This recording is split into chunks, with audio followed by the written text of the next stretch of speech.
Before I forget. Oh my God.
Oh, did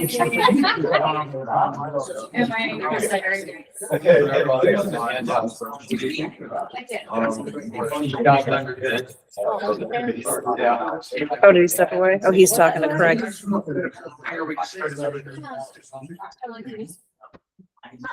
We're recording and everything, right? Mhm. You press record, right? And I unmuted the mic, so I don't know if I should be.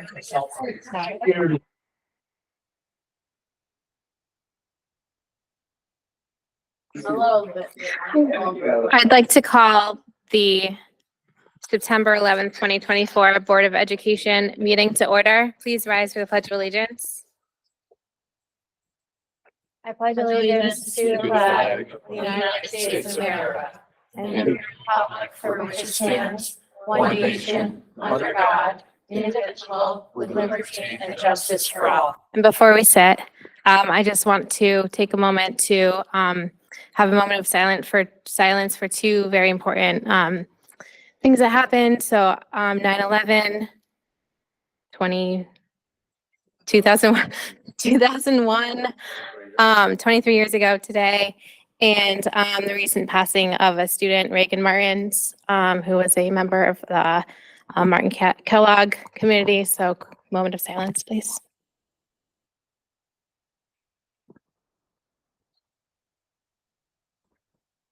Thank you.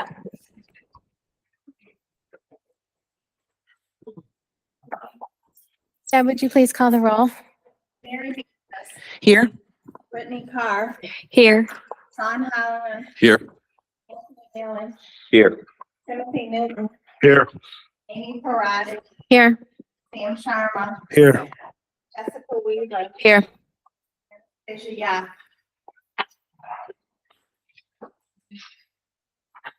I don't see Anastasia online. Thank you. To start our agenda, we have a resolution honoring our Newington information and educational technology professionals. Whereas Wednesday, September 11th, 2024 has been proclaimed as Information and Educational Technology Appreciation Day. And whereas the Newington Public School System is committed to honoring its information and educational technology professionals and recognizing their contributions to the educational system. And whereas the informational and educational technology professionals are well qualified and dedicated to their craft by refreshing their skills to keep pace with the rapid evolution of technology. And whereas the information and educational technology professionals help students use technology safely and prepare them for the demands of the changing global society and workplaces. And whereas the information and educational technology professionals' commitment to providing excellence in contemporary technology services and solutions that ensure and enhance the learning process is exemplary. And whereas it is the desire of the Board of Education that the informational and educational technology professionals should be made aware of their appreciation. We do hereby proclaim Wednesday, September 11th, 2024 as Newington Information and Educational Technology Appreciation Day. Therefore, be it resolved that we urge all the citizens of our community to join with us in actively expressing gratitude to our information and educational technology professionals who represent an investment in excellence in our community. Be it further resolved that the Secretary of the Newington Board of Education is directed to spread this resolution upon the minutes of this meeting and to provide a suitable copy to the Directors of Information and Educational Technology.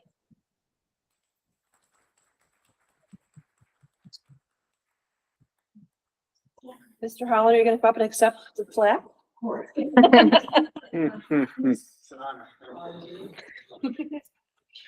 You might want to change your name. It's kind of long.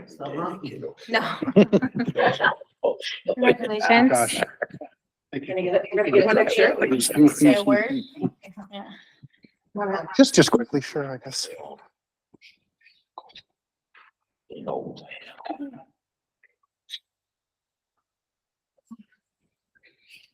Just a very quick thank you to the board on behalf of all of the members of both the ed tech and the IT departments. We would genuinely appreciate this recognition, for the efforts of our teams, and we're very proud to be able to do that for our kids every single day. So thank you.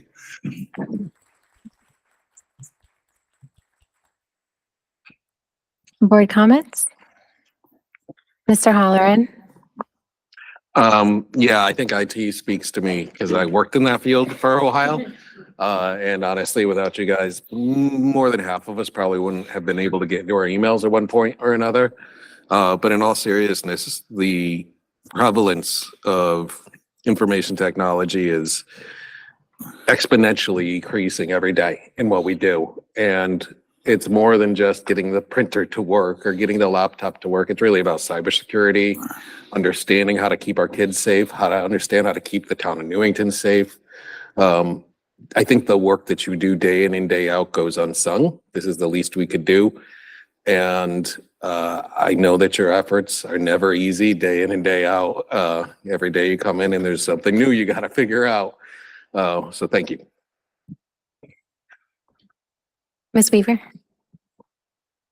God, I miss singing our staff's praises. I miss Love Fest, guys.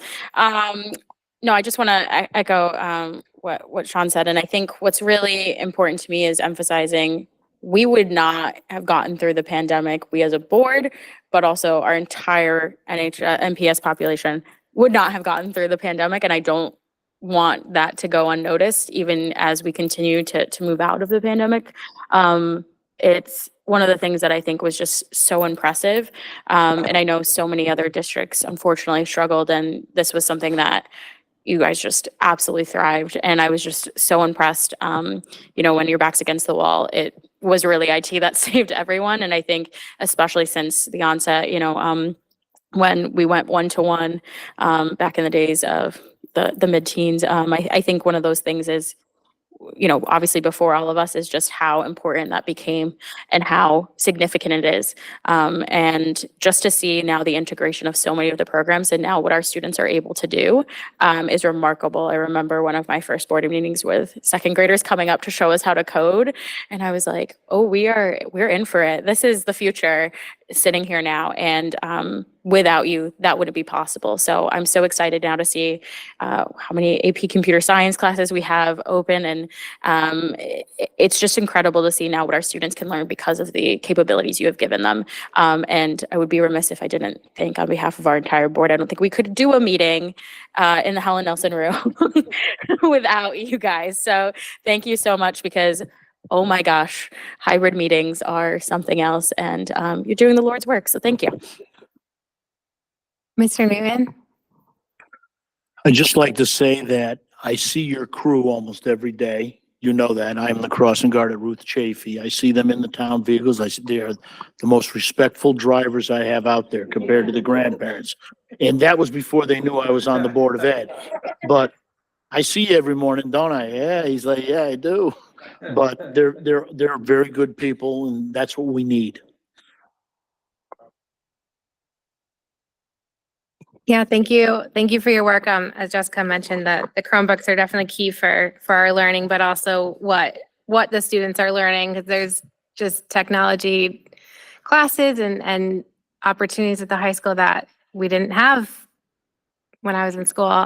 So thank you. And I just remembered that I do need to purchase my Chromebook insurance for my kids. So I'm going to get on that tonight. So everybody make sure to purchase Chromebook insurance for children. But thank you so much. Is there anyone else? Okay, thank you.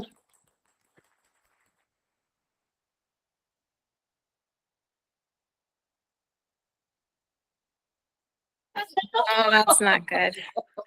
Oops. All right, now I'd like to open the floor to public participation on any matter related to board responsibilities.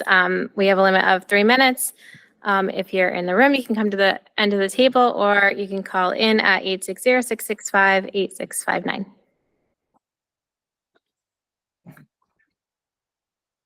Please state your name and address for the record.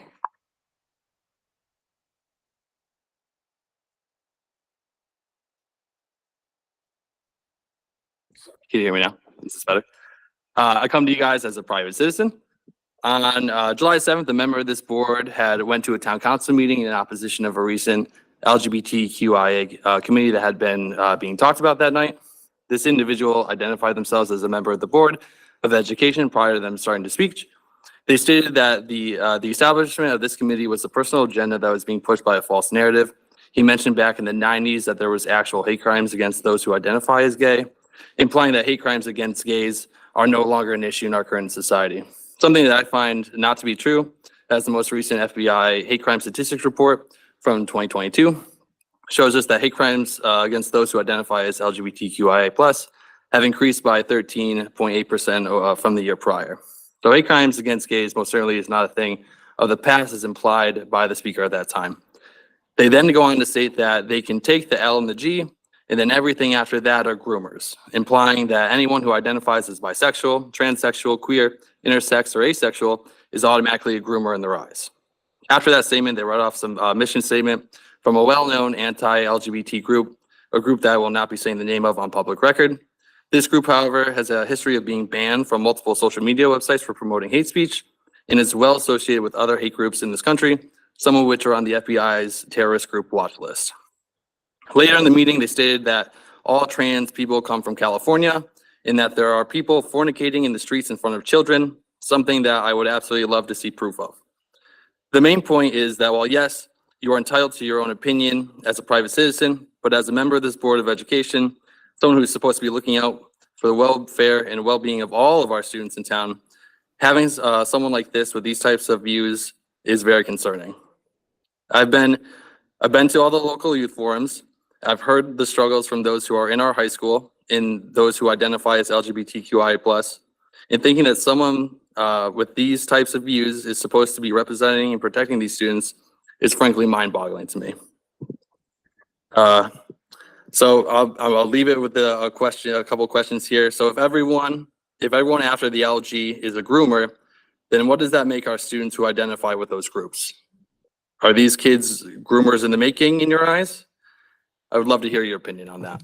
Thank you. And other than that, I just wish that you guys have a great school year this year. Thank you.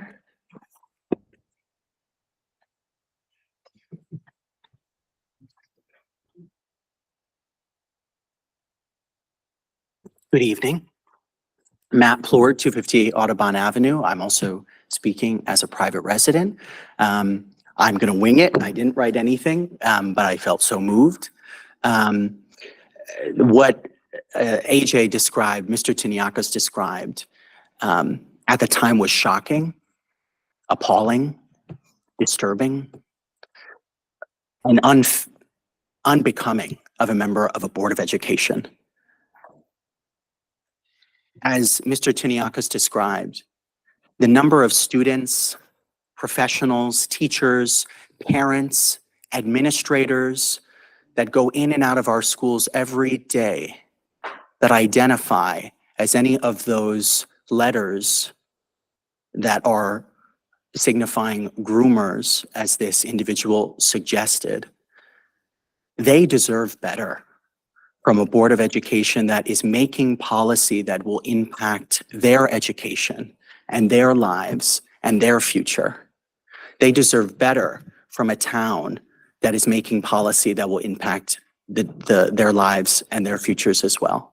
And so it is also mind-boggling to me and quite disturbing that a member of our Board of Education or any resident would suggest the things that this individual did. At the end of the day, grace must be given. Ignorance must be forgiven if we are to accept the disparate views of a conflicted and often divided community. But basic dignity and respect, basic human dignity and respect are a cornerstone of any free society, are a cornerstone of how we must operate a government, of how we must operate as a community, and to serve on a Board of Education or any elected body in the town of Newington. That is the most basic hurdle to uphold human dignity and basic respect. So I'm disturbed by the comments, and I hope that the board will take into consideration the comments of Mr. Tiniakis and myself moving forward to ensure that those who identify themselves as board members and speak that kind of rhetoric face some kind of response for it. Thank you. Thank you.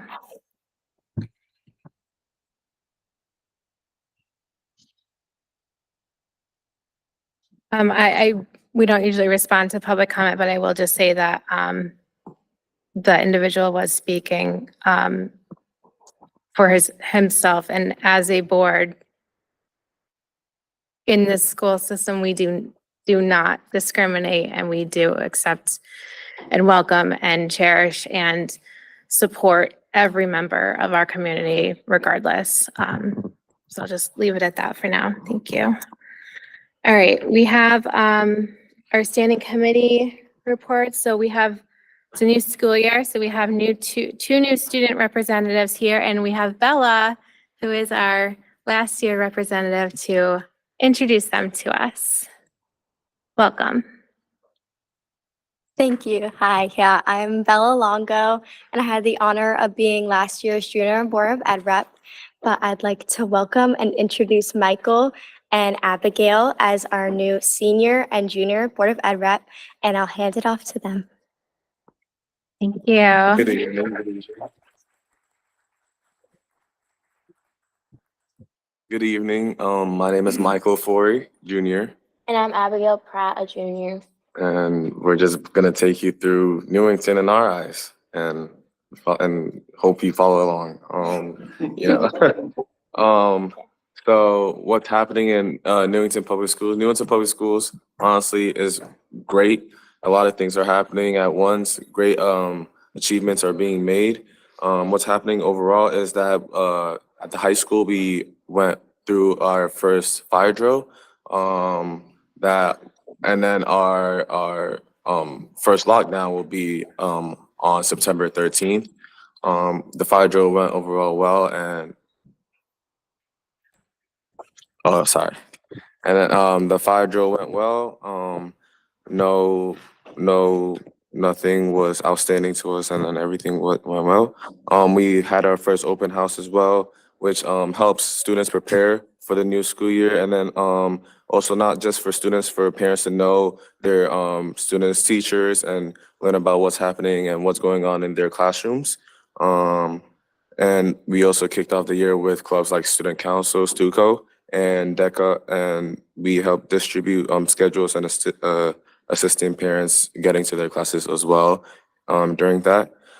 Picture Day, big day for every student, will be held at September 17th for freshmen, sophomores, and juniors. Seniors went through appointments over the summer where they were able to take multiple pictures for the school yearbook. Great. And then we also had class assemblies today, actually, which started with freshmen and also seniors as well. With the freshmen, we helped stress the importance of getting involved, coming to the school, and also emergency procedures need be. And then also for seniors, we started to discuss college applications and the process, and the new schooling's platform, which replaced Naviance as well. And to the next slide, we have the college funding strategies. The school will be holding a virtual event in which parents and students will be able to get advice on funding for college. And we have our first Theme Thursday. Theme Thursdays are a great way to show school spirit. And our first Theme Thursday will be held on September 19th. And the theme is Tropical Day, if you guys would like as well. Dress up tropical, Yes. And the best advisory that sends the best, as many participants, gets a chance to win a free breakfast as well. And Benny, our emotional support dog, has returned since the last school year. Benny had a lot of great fans and also helped the student body very well, improving their emotional state. And yes. We now move on to special shouts, where we would like to highlight Ms. Batista getting a visit on September 9th, Monday.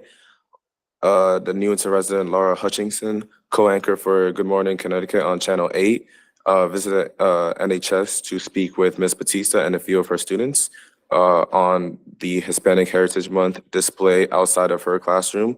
They were excited to learn that every month, Ms. Batista and her students put up different cultural displays to celebrate the beautiful diversity we have at NHS.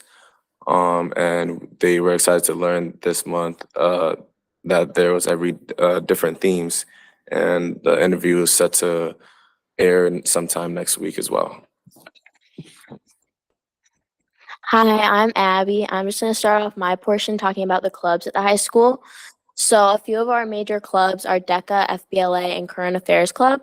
So starting with DECA, I'm actually one of the co-presidents, and we've started this year with our first meeting that happened on September 4th, where we gained a lot of new members. It was really great to see everyone coming out to participate and wanting to join. We provide information for our state and national conferences. Our state competition will be at the AquaTurf this year, where we're also holding our leadership conference. And then we have national competitions in Orlando, Florida. And in combination with FBLA, we're hoping to get approval for a London trip as well, where we'll be doing an international business exploration. And then moving on to FBLA, they also will be holding their first meeting tomorrow, and they'll share field trip opportunities to local businesses, and they'll do an activity to reach out to underclassmen, hopefully to get more people involved. And then Current Affairs Club, that's run by Mr. Kravanka, and it aims to create a safe space and environment to educate students. Their first meeting is coming up, and they want to incorporate more guest speakers. Last year, they had Representative Turco and Farrar visit, and the club is really great. It's a great opportunity to get people involved, especially with the upcoming election. So it's a great opportunity to talk about that, get people educated.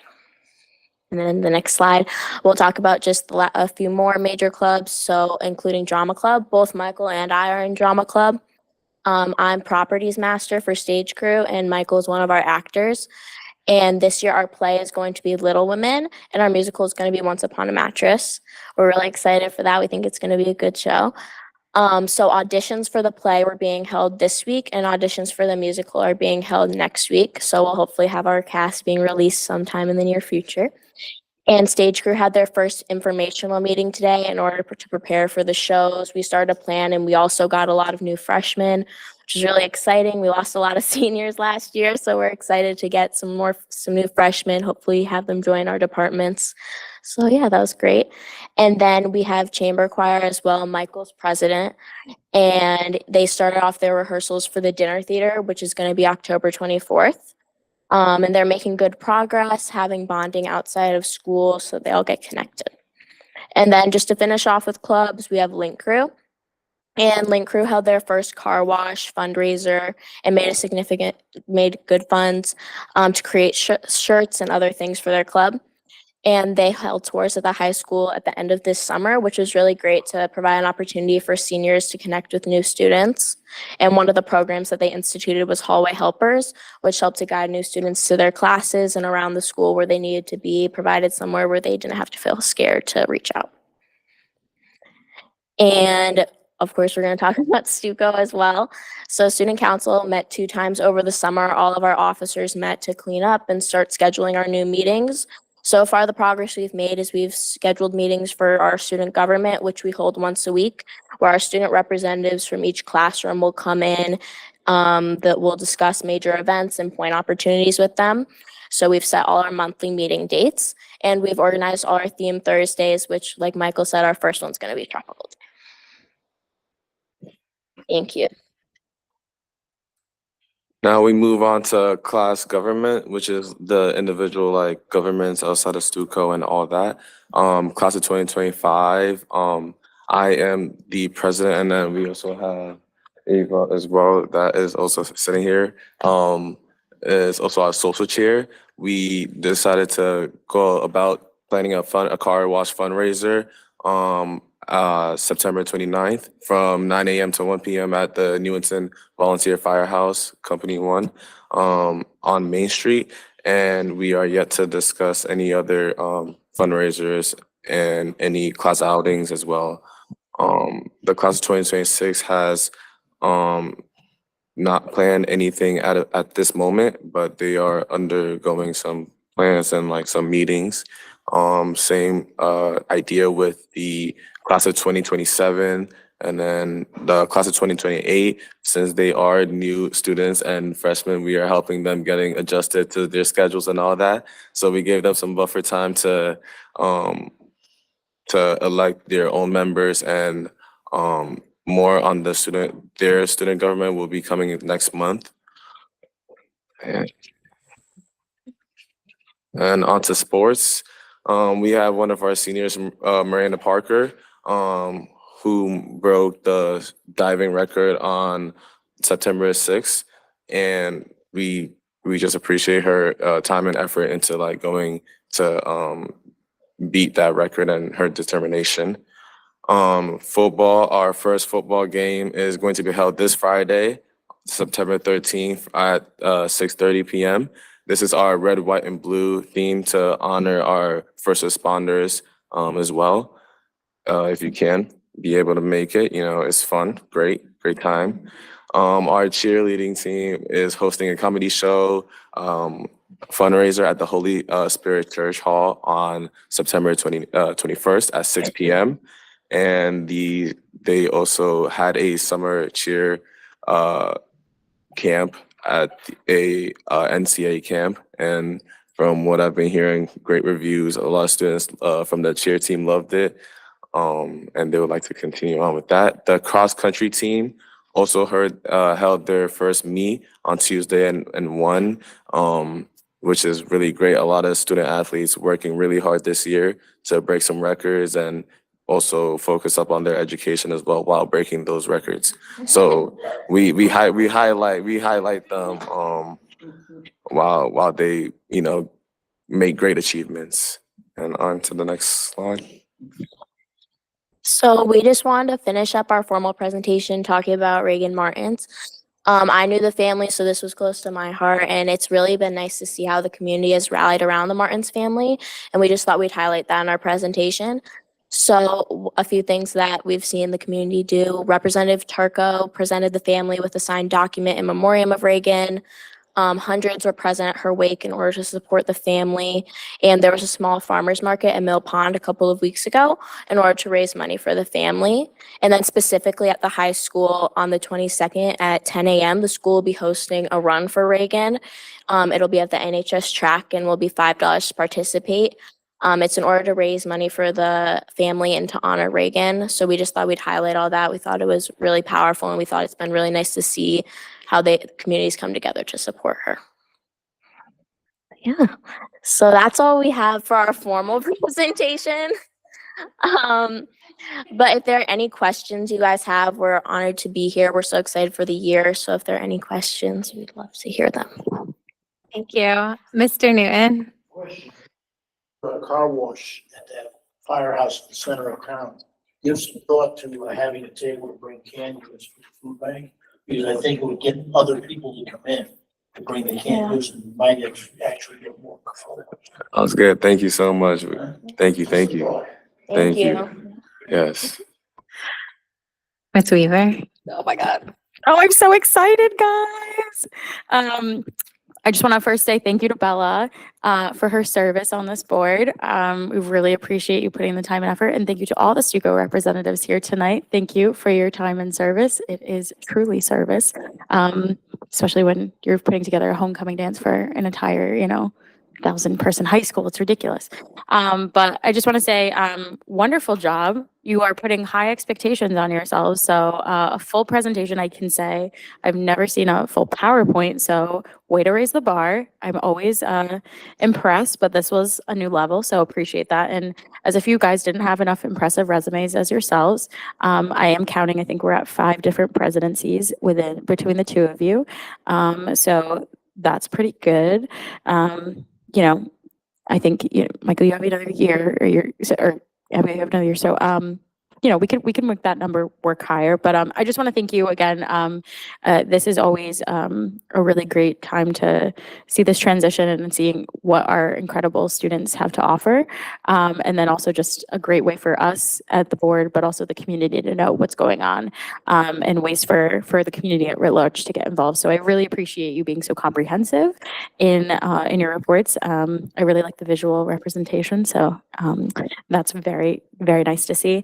And I just want to say, not only thank you for coming here, because I know you're clearly involved in a million things and have other things to go to, but want to encourage you all to be involved with this board. You sit at the board table, you have your own plaque for a reason, you have a mic for a reason. So please let us know, good and bad, what's going on. We really appreciate your input, and the only way we do our jobs better is by having you at the table. Your voice is the reason why we sit here. And I can tell you, you know, when I was a student, I didn't know the power that my voice had, maybe. Being, you know, at Newington Public Schools and didn't know even who was on the board or what that meant. So you're already taking a great step in being involved in this kind of process. And this is the best way to get to know not only your community members that care about you, but also ways that you can impact your school right where you are. So thank you for not only your time and service thus far, but also pre-thanking you for all the hours you're going to put in. So Thank you. Thank you. Mr. Halloran? I just want to say thank you. It was great to hear about all of the success. I am a big supporter of DECA and Future Business Leaders of America. Glad to hear that they didn't waste any time getting started. All the sports accomplishments, all the athletic accomplishments. It sounds like we're off to a really good rock star year, so I'm looking forward to it. But as to echo what Jess said, your voice is the most important voice in this room. All of us on the board have not been in high school in a while. In the high schools that we went to, Jess, it's been a while. Right, she said. Right, it was Canva. But even the school, when we did go to high school, it was a different high school. The world has changed, times have changed, students have changed, and it should. So it is vital that we hear from you, because that's how we make the best informed decisions. And thank you for the entire student council. Bella, I know we've met a whole bunch. I cannot go anywhere without seeing you somewhere. I go to cheerleading and you're there. You're everywhere. But I look forward to working with the rest of the council and our representatives, Abby and Michael, for the rest of the year. But it is important, good, bad, and ugly. Tell us to it straight. So thank you. Thank you so much. Ms. Carr? First, thank you, Bella. I believe I saw you in the paper last week or 2 weeks ago. You're going to make a future great lawyer. I hope, you know, my firm one day you apply for a summer law clerk position, because I think you would absolutely kill it. Thank you both for coming. I thought it was a PowerPoint. I guess it is a Canva presentation, and I thought I was up to date on these things. It was impressive to see how many things have been accomplished so far. And, you know, the school year just started, Miss Parker breaking that diving record. You know, it's going to appear on the news with giving the different, you know, cultures and the presentations, and how we're killing it in cross country and we're killing it in DECA and everything like that. I also loved hearing about that Tropical Thursday. Maybe we should do themes for some Board of Ed meetings, just throwing that out there. But again, thank you so much for coming. Thank you for keeping us aware, and please come to us for anything. Mr. Sharma? I just want to thank, welcome Abby and Mike. Yeah, so, I mean, I know your mom, so I know she'll be proud today. And I think my son said you ran a really good campaign, so, congratulations. I think, just, I wish you good luck, and, just keep coming back and just telling us what's going on and how we can help you. But, so thank you so much. Ms. Beatrice? Thank you, Bella. As always, a pleasure to see you. I'm sad that we're not going to see you as much as we have in the past, but thank you for everything that you've done for your school, but also for us. It's truly, truly appreciated. And you, as others have said, you are going to go on to do great things. You're doing great things now. The future is very, very bright for you. And then for Abby and Michael, welcome. I'm so excited that you're here to join us. I am one of the people who it's been many, many, many years since they've been in high school. So I'm very, very excited to hear what's going on in all of our our schools, but you're our eyes and ears. And so the things that are important to our students, you guys are the ones that can bring those concerns to us. And as others have pointed out, there is no substitute for that voice. It's why we are here. So good, bad, everything in between. We love to celebrate, but we love to learn too. So we expect you guys to learn. We need to learn as well. And so you guys are going to be teaching us what's important and what we should be focusing on during the school year. So as others have said, you're off to a great start, and we can't wait to hear what you're going to bring to us next time. So thank you. And do you want to just introduce the other members of Student Council? You want to come up here?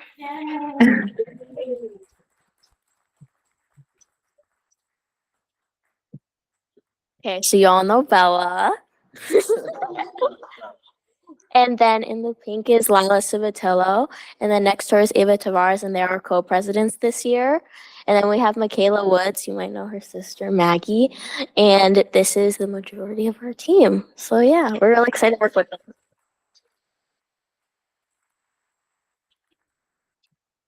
Thank you so much. Yeah, thank you for your report. It was fantastic. And like Ms. Weaver said, definitely setting the bar high with the Canva, I guess it is. I thought it was slides. I don't know, maybe. Converted to slides. But yes, thank you for all the updates. I have a freshman this year, so I thank you I'm going to personally be looking forward to your updates because I don't know what's going on, like FBLA tomorrow.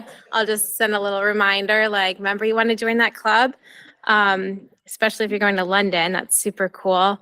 But yeah, thank you for being here. And like it's been said before, I know you guys can go home and whenever you want and do your homework and because I know you guys are busy, but if there's anything on the agenda that speaks to you, or if there's a policy that we have coming up that Ms. Weaver and her policy committee does a lot of work. So if there's something that, you see on the agenda that you want to talk about, or you want to, send us an email, please do, because like everyone said, we're here for the students, and there's nothing more valuable than hearing your voices and hearing your concerns and letting us know what we do good. But things that you see in the school, because we're not there. And we're old.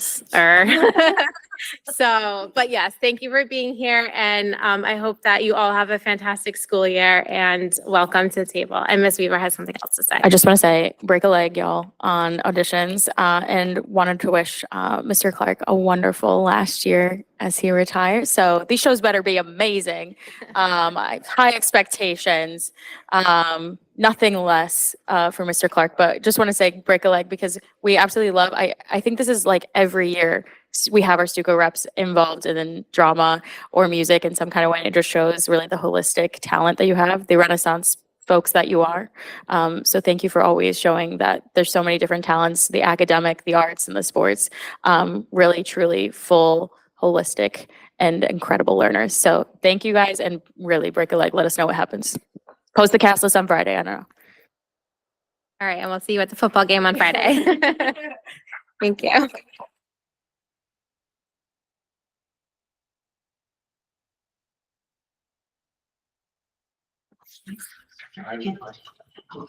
Thank you. All right, next on our agenda in new business is a discussion on a memorial garden for Lillian Klinger. Dr. Brummett. Thank you very much. I'd like to invite Susan Hilario up to the podium. She approached.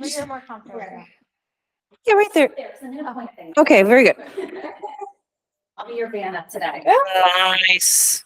So Ms. Hilario is a member of the John Patterson Community PTO and approached my office about the protocol for naming something in a school after a lost faculty member.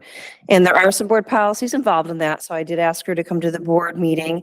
I did provide those policies within your packet. And tonight, proceeding tonight, Sue met with myself and Lou about her thoughts and some of our parameters to make, we have rules to follow, capacity issues, the type of plants we can allow, and so on and so forth. So she's here tonight to describe her vision and the purpose of this, and then we'll discuss it further under Chairman Parati's guidance.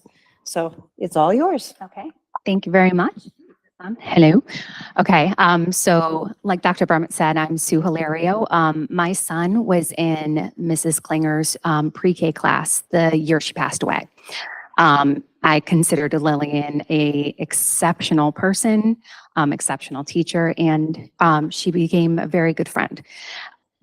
She passed away around 2019, so if you want to switch the slide. She passed away in May of 2019. Just prior to her passing away, she was just making such remarkable strides in the special ed community, really working with everyone in our school system, just being such a wonderful leader, such an advocate for the children.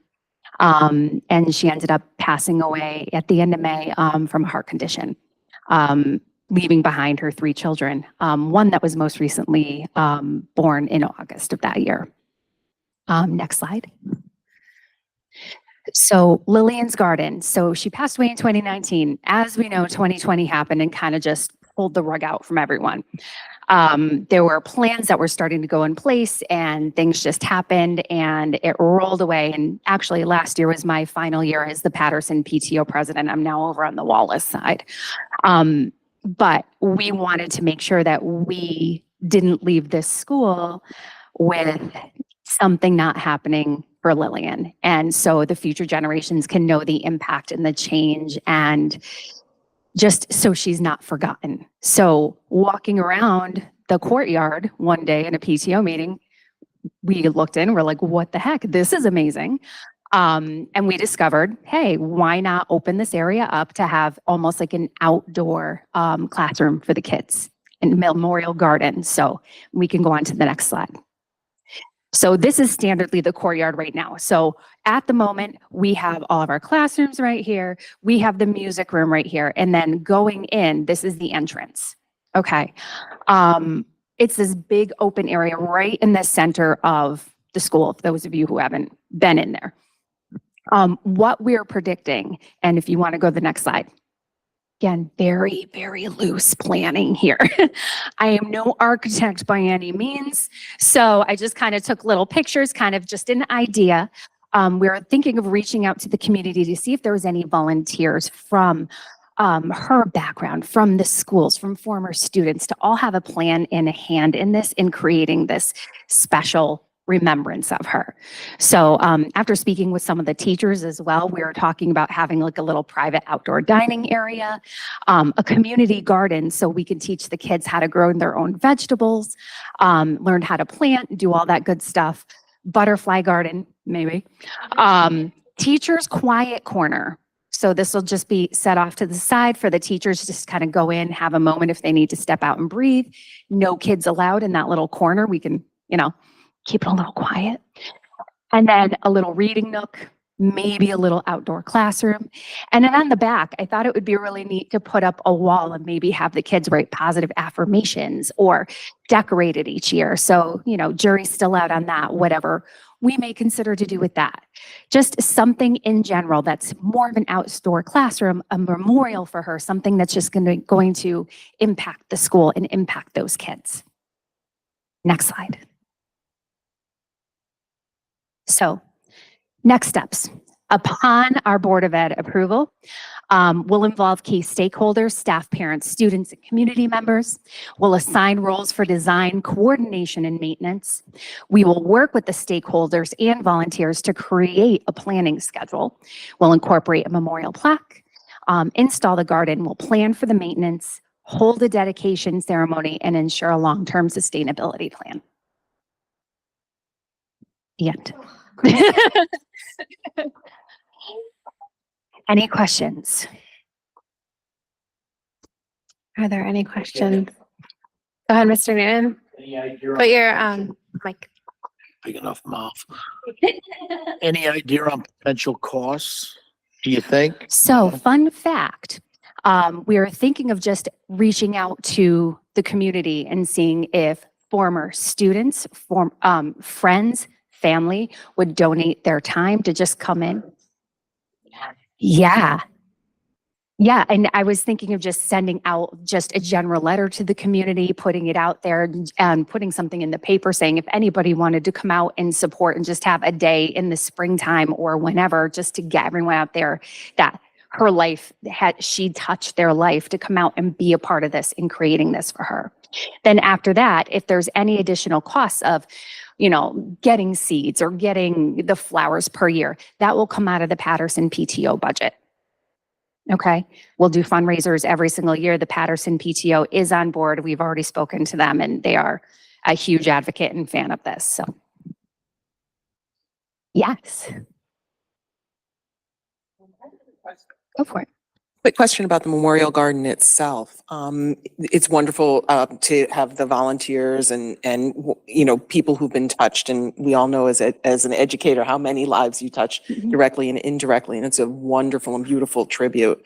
The question I have is about the long-term sustainability, and I know we're at the baby steps at the very, very beginning portion of it. Because it's on school grounds, are there any considerations for like summertime maintenance and vacation maintenance and that kind of stuff? Is it something that we would need to be concerned about, or it's something that the PTA would take more of an active role in? How do you kind of envision that piece of it? After discussing with the PTO, we would set aside a certain budget to handle through those summer months to keep up with it. And again, maybe we will have volunteers in the PTO or people moving forward, teachers that might want to go in and maintain it as well. But mainly throughout the school year, we were hoping that it would be a lot of the students and a lot of the education to go into all of that. But during the summer, that's something I think that we can very easily take care of. I must say, I love the idea. First of all, it's a beautiful tribute and memorial. And one of the things that I really love, though, is the sustainability piece of it. And that idea binds students and staff together in a beautiful way. We talk a lot about being part of a school community, but what does community mean? And it doesn't just mean the people part. It means the work part, and it also means the growing part. And I cannot commend you enough for what a beautiful idea this is. So thank you. Thank you.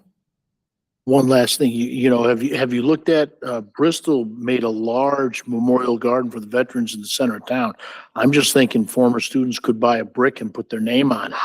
And you could use pavers that way and it would self-pay. Oh, you I'm are all a about genius. But Yes. I've seen it, St. Bridget Church in Elmwood, if you go to the right side of it, there's a bench there. But a lot of people don't realize this. If you look, parishioners that have passed, their families have put their parents' name on a brick there. And they use that money to maintain that area. Just a thought. Oh, you're going to be one of these people on here. That's a great idea. Thank you so much. That's a wonderful idea. I'll force people to pay. So, okay, any other questions or anything or comments?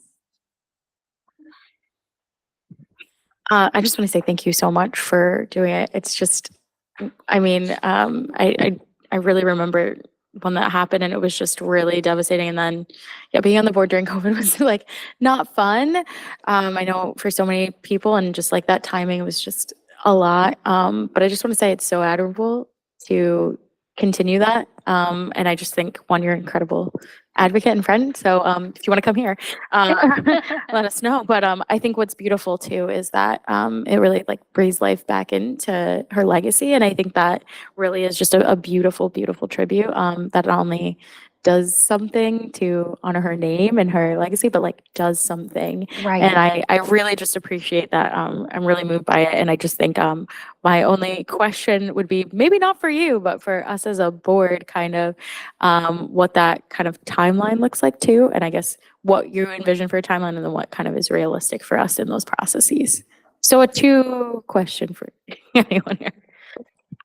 I want to break ground, 2 months ago. So I'm ready to go. I think that, we have a strong enough community that knew her and really has just been chomping at the bit to honor her, that I think that we're ready to go. So just say the word and we'll run with it. So it's entirely up to what resources we can get in timeline that is attainable for all of you as well. and just to answer part two of your question, we do have board policy 7551 that was passed in 2022. At the time, there was some discussion about another naming matter. But really what it says, and a garden such as this is on the cusp of not necessarily falling under this because it's not as, like, we're not naming a whole school or a facility. But I thought it makes sense to do so. So when Sue met with Lou and I a few days ago, we talked about the maintenance plan. So I think she's really well versed in that. My recommendation to the board would be to have this put on our next agenda where public comment could come into play if anyone wanted to comment about it, where we subject to that comment as well as an item for action at the next board meeting. And then from there, Sue can take her team and go for it. So if it, assuming all goes well, and then we would work with her and Lou's office to help with any guidelines for the financials that might come her way. And it is important to know that the school does have responsibility to maintain the grass there, and just the basic maintenance. Many of our schools do have courtyards. The high school, Green does. So we have some, and the town obviously has some of that as well. But anything above and beyond that's, like the sitting areas and such would have to come under the auspices of the folks overseeing that. So that would be my recommendation to the board, is have it on the next agenda and consider it as an action item, and then kick it back over to Patterson. Thank you. And I just want to say I have full support. Mr. Halloran? Thank you. I think it's a wonderful idea. I love the teacher's corner. I love if we can get it, an outside classroom. All of it just seems healthy, mentally good, not only just as a good remembrance for somebody who dedicated her life to service of students, but also it just seems like something that is just good for mental health and good for the environment, very green. My question is actually probably more directed towards the superintendent regarding policy 7551. In it, it says, when naming a school building, major portions of school buildings or school grounds, the board shall direct the superintendent to establish a committee subject to board approval comprised of the superintendent or designee, the building principal, faculty member, parents, community members, and if appropriate, students consider the name recommendations for consideration by the board. So would that action item be directing to form a committee, or are we past that, assuming that the committee has been formed? Great question. The way I interpreted this, especially since this is not a major building rename, I think that would be a whole different protocol. It appears the PTA has kind of satisfied that committee, and I believe the principals involved with that and teachers. So I think that does satisfy that a committee's in place. I think my recommendation would be that the board just make a final determination if this is something that they want to approve, because it does set a precedent that someone else in a similar situation may come forward to the board and say, I'd like to name X, and there needs to be a process for that. So I think the committee's more or less intact already, but I do think it's prudent for the board to have a final approval process. That's nice. Thank you. So just a quick note, I mean, what you're doing is excellent, and, you have my support and my vote, and I think we should be able to do whatever we need to do to make this happen. So thank you. Thank you. Go ahead, Abby. I think volunteer-wise, this would be a really great opportunity for students at the high school. So if this did go through, you might want to consider reaching out to like our Key Club and National Honor Society, because a lot of students want to get volunteer hours through that. So this would definitely be something that I could see a lot of people willing to do. Awesome. Thank you. Especially former students, it would be fantastic. Really quick follow-up, great question. And I should know this, but I don't. Is it still a credit requirement for volunteer hours, or has it ever been? Well, I think it's a great idea, and we should run with that. But National Honor Society has requirements. Yeah. It's not a graduation requirement. But it is, okay. Yeah. It's not a graduation requirement, but it is. Okay. Do you think it should be? Just kidding. Okay, well, I want to thank you so much for coming, and it's beautiful, beautiful idea, and I'm very sorry for your loss. So yeah, I think that we will definitely add it to our next agenda item. And if you want to come back and bring a couple of friends and that'd be fantastic. You'll be hearing. Yeah, No, yeah. Thank you so much. So in 2 weeks, thank you so much. Have a great night. It's beautiful.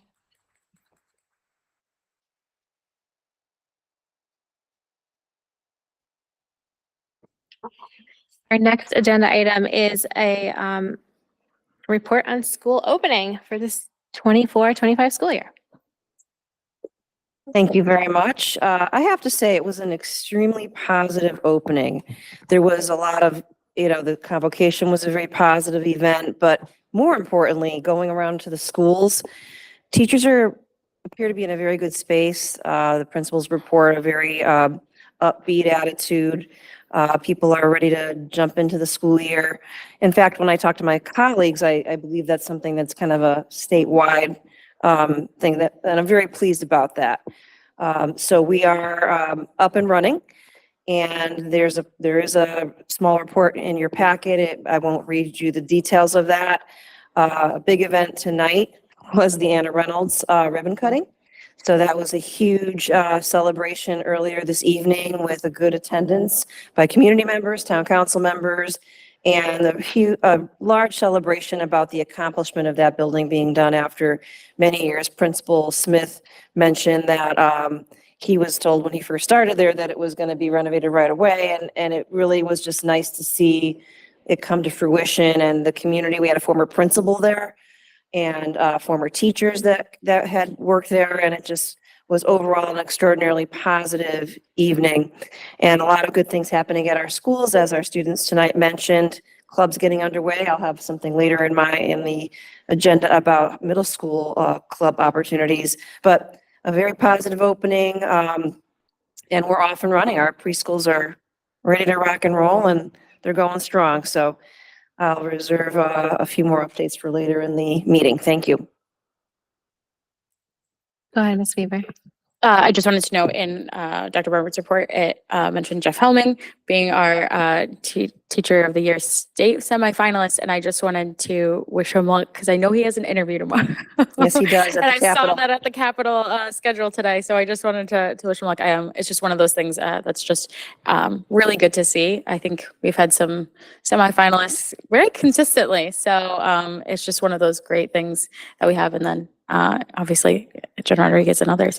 And just curious on enrollment numbers. I know it says we are down a little bit from projected and things like that, though not too far out. Just curious if there's any specific drivers that we were noticing or just regular influx of It the. seems like run-of-the-mill ebbs and flows. We actually have higher than projected open choice enrollment, but that's a snapshot on one day. I think Right. that's something you'll see month to month. I will tell you our preschools are full, especially the full day pre-Ks. And I would call that enrollment within the normal range of ebbs and flows, and you'll see it go up and down a little bit throughout the year. Perfect. Thank you. Ms. Carr. Just going off what Jess said, because I was curious too, when I was looking over this, an article was published a few days ago. Every school district has been experiencing that besides South Windsor. I think that's the only district that didn't. But I wonder if it would be beneficial if it is students that are going to, either magnet schools or private schools, we give surveys to give feedback in the future. I don't know, because, Connecticut is experiencing this all over minus Windsor. So just a thought.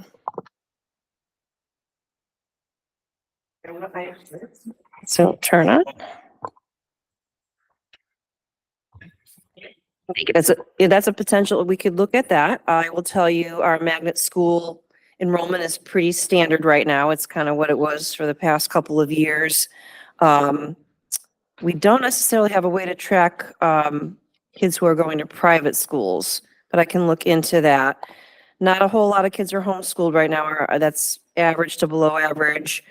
So I think some of it is just a population decline, but I can see if I can track any of kids who have gone to more of a private school approach.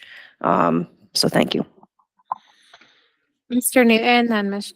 Mr. I didn't Sharma? hear, I didn't hear you. Are we gonna get that update every month at a meeting? Okay, yeah, because that's what I'd like to see the trend, because you might have people that just weren't here. And now next week you've shown more stuff. Quite possibly. Okay. Go ahead, Mr. Sharma. All right, just a quick question. Can you just talk about how many, especially with the preschool, how many kids do we have now, the full day? Each full-day pre-K classroom has 16 students, times 4 classrooms. Thank you so much. What's the tuition now for the week? Is it weekly tuition now? Or is it? Sorry. What's the tuition now? What's the tuition for the? Oh, the pre-K? tuition. Yeah. Our tuition for this year is, Lou, do you have that committed to memory? It's on my desk. It's about $740 for full day, full week students. And about half that much for kids who only come in AM or PM. So 740 a week. Now, not every student in those 4 classrooms pays tuition if they have special needs. We cannot by state law, federal law, charge tuition, but our tuition projections are at or above what we planned for in the budget.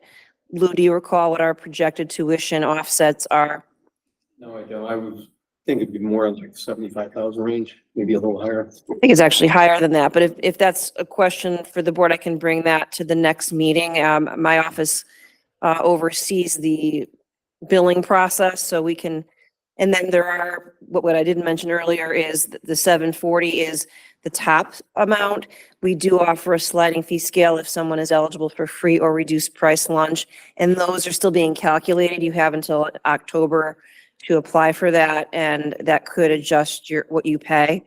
Or some students were in our program last year, so they're still paying that lower rate this year. So I will though come back to the board with an offset amount for next time. I should be able to calculate it with my office receipts.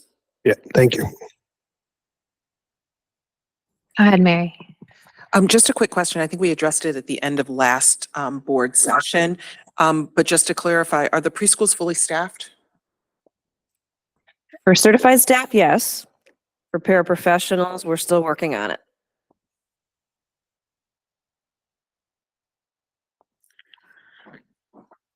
Any other? Okay.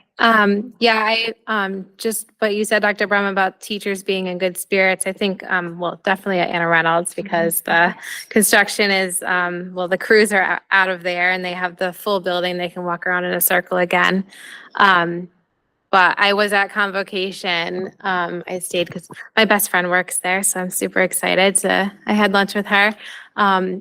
And just everyone I saw was like super happy to be back and really excited for the school year. And it was just really cool seeing everybody together. I think that's the second year that you did the food trucks, and it was very well received. There were no therapy dogs this year, but they were last year. So maybe we'll work on that. But yeah, it was a wonderful day and just very awesome to see everybody back in school and excited. So, but yeah, wishing everybody a great school year. Upcoming year. All right, we can move on to our update on facilities summer projects. Oh, sorry, I skipped one. Gifts to schools. Yep. And that's a quick item. The board receives a report routinely, annually, of the gifts received to our schools. That is something that's part of our policy to provide that to you. Obviously, I'm not going to read each item, but every school has provided you with what they received. A lot of these are PTO or other similar organizations that provide different resources, the PAC or the PTOs. So you can peruse that at your leisure, but it just gives you an idea of what types of donated services our schools are getting. Some benefit the teachers, some benefit the kids. Field day popsicles at Ruth Chafee, that's a biggie. So there's a lot of that going on. And some of the, as you can see under the Patterson list, they do take up the wish lists, which is so nice when they ask teachers to say, what do you still need? And that's and these are above and beyond things.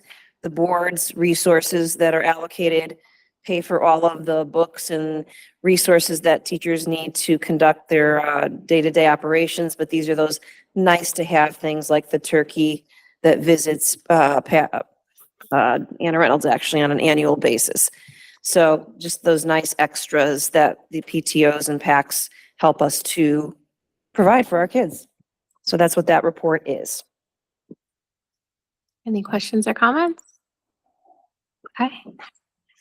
Now we can go to facilities update. Absolutely. I do have Jason Plum joining us online, I believe. I'm here. Hello. Hello, Jason. A few years back, a previous board had indicated a desire to get some information on all of the facilities projects we work on over the summer, and that's prime time to do that work since kids are largely not in the buildings. I asked Jason to put together a report that gives the board a real update on, what was going on at all the schools, what are some projects that were worked on. So I'm going to boot up the PowerPoint and ask Jason to speak to it. And then Lou and Jason and I can answer any questions that you might have. All right, let's just get this going.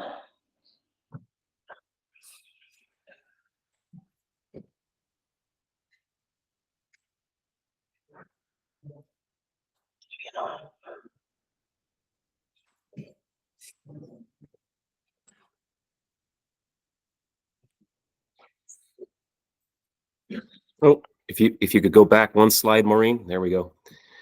So hello, everyone. I'm Jason Plum. I oversee the facilities, custodial and maintenance departments and the projects for improvements to the schools that Maureen spoke to earlier over the summer and throughout the school season. I'll start with kind of how our summer starts. We send out a survey and we get a kind of a list of requests, things that are broken in classrooms that all of our teachers and our staff see out at the buildings. So as part of our going into our summer, we kind of have a plan based on those things that the teachers either see that are broken and need to be repaired or their wish lists. So things that happen in the summer punch lists, we have plumbers, painters, electricians, tradesmen, as well as our in-house maintenance people going around and satisfying that list, as well as doing preventative maintenance, PMs on items such as, things that wear out over time, sinks, gaskets, things like that, pumping out our grease traps and things that we do regularly each summer. The custodial, specifically the custodial group, goes through and deep cleans the schools. So kind of what that looks like, if you're ever in our schools in the summer, you're going to see a lot of furniture out in the hallways. So they literally take every piece of furniture out of the mini classrooms, place that furniture in the hallways so they can access all the floor areas, do the carpets, strip the tile floors, put new wax or known as finish on the floors, wipe down all surfaces, dust, do the windows, and then place the furniture back in the configuration that the teacher would like to get a thorough clean, as well as, doing any replacement of ceiling tiles or any other maintenance needs to be taking place in the room. We do our gym floors over. So if you've ever seen the gym floor in the high school, for instance, right when we come back from the summer, it is perfect. All the paint has been repaired from the abuse it takes through the years, and it gets a new coat of polyurethane to make it, really shine, really that military wet look.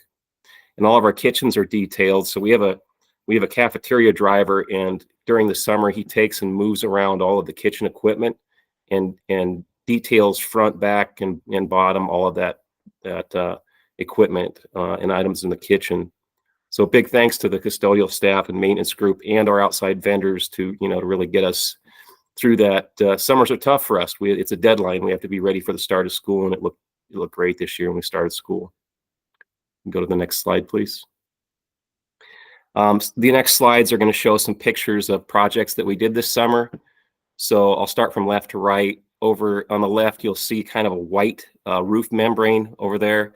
That is a new roof overlay that we put in after we put in the large white box in the background. There are two of those, and those are new air handling units that we put in over at John Wallace. First step one was to put the new air handling units in, which required a new curb, a new flashing. And then we put in an area of what we had some trouble with the roof there. So put a new roof section in. A very small item. It's a little button on the wall that's going to be a big convenience for the folks over at John Wallace. When they have their theater in the auditorium, this button, there's one of these in the high school too, and this will allow the theater folks to get 2 hours of air conditioning should something happen in our programming. You know, we have a behind the scenes building management system programming breakdown. They can go over and hit this button locally and reset it. We've had some issues with that in the past, so hopefully that'll make things run more smoothly over there. And also we had a really big, Highway did a great job with our John Wallace parking lot repaving.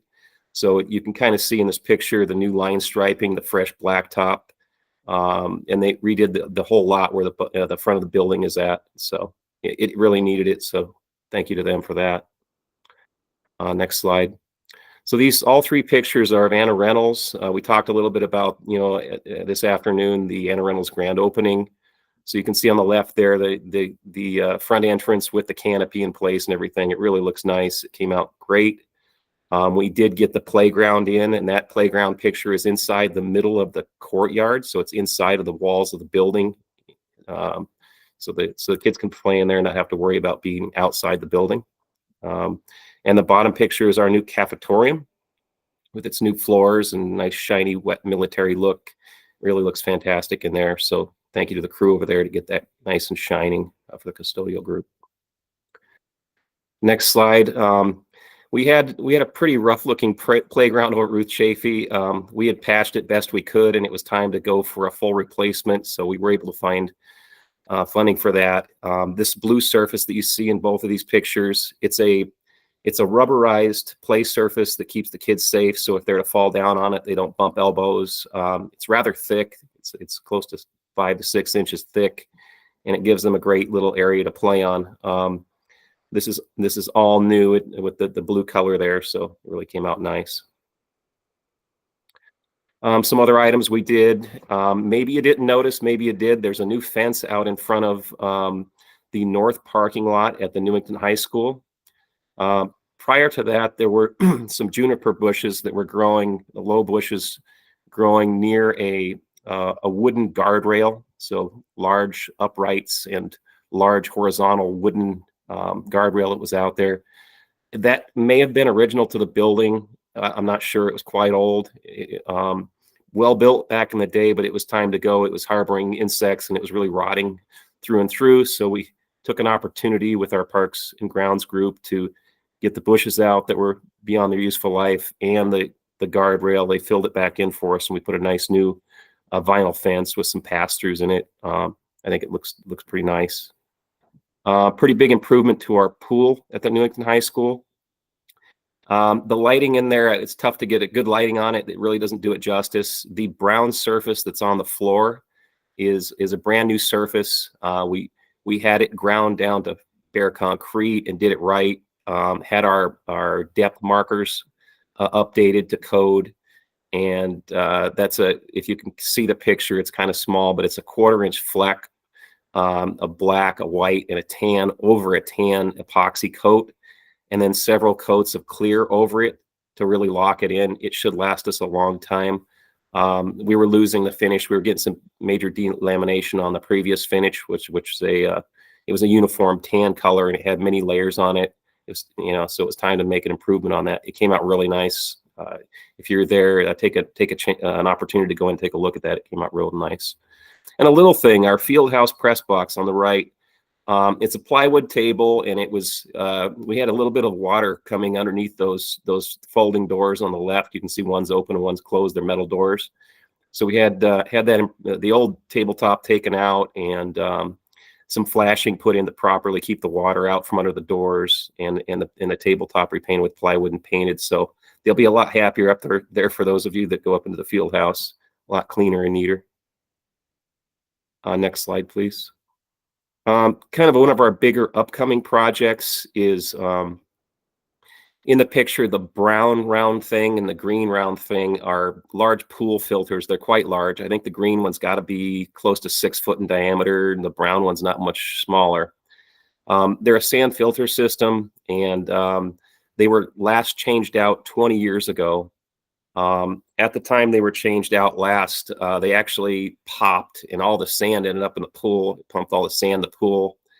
We got a warning from our pool vendor. They said, watch out, you know, this is the 20 years is not a good thing. And we're seeing when they rinse it out on their regular maintenance, they're seeing a lot of movement in the tank, which is a big indicator, like you're about, you know, the tank's close to being compromised. And we didn't want to have to remove 15,000 pounds of sand out of the pool again and whatever else it damaged on the way. So we did get funding to replace that. We've had this equipment on order for about 10 weeks. I checked with the vendor before this meeting. They're expecting it within about a week or two. And then we're going to take an opportunity to put that in, coordinating around the swim. It'll take about 2 weeks to replace. So it'll be both the tanks and the large gray pipe that you see in there. It's very large PVC pipe. So they don't make this exact model anymore. So it'll be, you know, kind of a full renovation of this room. I think that's my last. Oh, I have one more. Sorry. So on the left, can't praise the custodians enough for the hard work they do all summer. This is before anybody got a chance to walk on and put black marks on the floor. There's a yellow stay out tape in front of me, and it just happened. The light was just right that day. You can see this military wet look that all our schools are proud of, and it's just picture doesn't do it justice. Again, glowing. It looks like it's a pond with, you know, some blue stripes underneath it and little white features. So just kind of a cool shot in the morning. And then we have a new school-based health center, and some construction was required. We had to put in a new sink, kind of a small ask, and we're going to put in some of the furniture that arrived today. It might even be up in the room by now.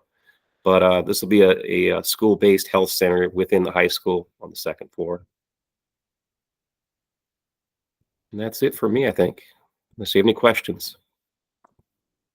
Thank you, Jason. Are there any questions for our facilities? Ms. Weaver? Just more of a comment when I say thank you so much to Jason and your team. It's just always incredible the amount of work that gets done, specifically over the summer. Like you said, those are tight timelines. And I will just say, so biased because my sister was a swimmer at NHS, but I will be checking out that pool deck. Because her name's still on there. And just that pool filter is... I know it's been on a couple of our lists for a while. So just want to say thank you for taking care of that. I know swim season for girls is active. So wish them luck in that kind of endeavor as things go around. And just wanted to say thank you to all your team because that is one of the most clean floors I've ever seen. It is truly beautiful. So thank you. Thank you. Mr. Holler? I'll be brief. As a parent with students both in Chaffey and Wallace, there was craters in the parking lot at Wallace and craters in the playground at Chaffey. Those no longer exist, so thank you. Anybody else? Oh, go ahead. Sorry, I didn't see it on there. Hi, yes, I would like to extend my thanks and gratitude for everything that you guys have done. It's tremendous work you guys go through each and every year to keep us clean, and then not us, but the school clean and us as sanitary as possible. And I was talking to Al, I do not recall his last name. He's one of the custodians at the high school, great friend of mine. And I went into the high school in the summertime, talking to him, to pay off my dues and talking to him.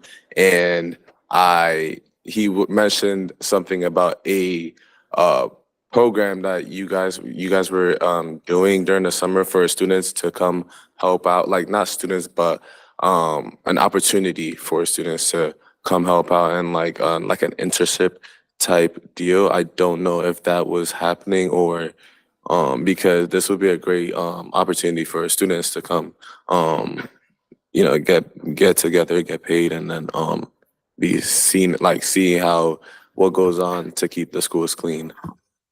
Jason, Right. can you comment on our summer help program? Certainly. That's Al Cruz you're speaking of. He's one of our custodians at the high school. We do have a summer program where we reach out to about a dozen folks that are returning. We encourage, and try to look for returning Newington grads. Maybe they're in college. They do have to be of driving age, to drive themselves about in case they have to move about the town during the day of the shift. It's a paid opportunity. What the role is to come in and assist. I spoke earlier about breaking down rooms, cleaning surfaces. It would be helping the custodians out and cleaning and caring for the buildings, everything except for operating motorized equipment. So we usually open that up about a month and a half before school lets out, and it's posted on the Newington site, so you can keep an eye open for that. And if you're interested in it, or anyone else is, our custodial staff, if you're in touch with them, they can tell you when it goes on because they hear about it. They often have a lot of leads for us, such as you just spoke of. Very cool. Thank you. Thank you. Okay. Yeah, thank you, Jason, and please give our regards to your staff too for the fantastic work they did in getting everything ready for the start of school. Looks great. Thank you. All right. Next we have future agenda items for board meetings.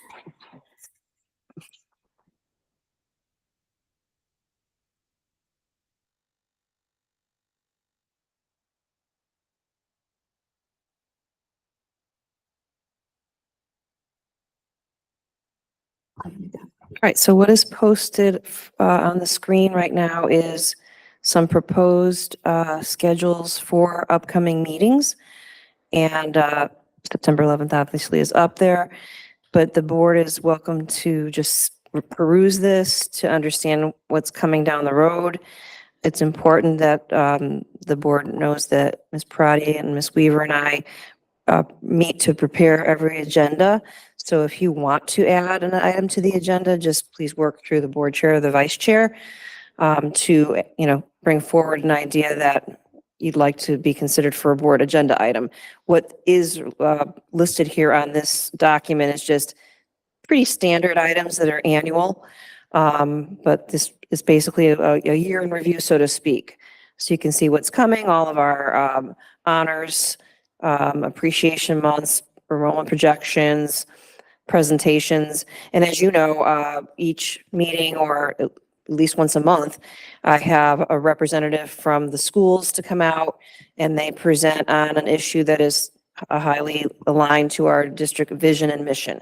So you'll be seeing representatives from every school. They're signing up as we speak to come to a board meeting, and it has to be tightly aligned to our work in the district. So really, this is just an FYI informational item, nothing that needs to be voted on, but just something that we do during our first meetings.